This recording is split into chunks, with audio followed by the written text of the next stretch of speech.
6 दिसंबर को law and order के जो इंतज़ामात किए जाते हैं वो आज भी किए गए हैं। हर जगह कहीं से कोई शिकायत का मौका नहीं आया है, कहीं कोई इशू नहीं है। एवरीथिंग इज़ पीसफुल और हम लोग सब कल की इलेक्शन की तैयारी कर रहे हैं। 7 दिसंबर यानी कल पूरे स्टेट में इलेक्शन पोल डे है और अभी तक लगभग 27 करोड़ रुपए की सीजर हुई है।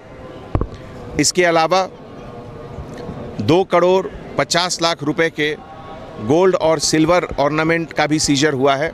एक गुजारिश है पब्लिक को, खास करके उन बच्चों को जिनको नया एपिक कार्ड इशू हुआ है पिछले 3 सालों में, वो लोग ज़रूर आकर वोट करें। हमारे सिटी में लगभग 24 कंपनीज़ ऑफ सेंट्रल फोर्सेस, जिसमें सीआरपीएफ, रैपिड एक्शन फोर्स, सशस्त्र सीमा बल, महिला बटालियन, केरला से आईआर बटालियन, ये लोग सब लोग आए हैं।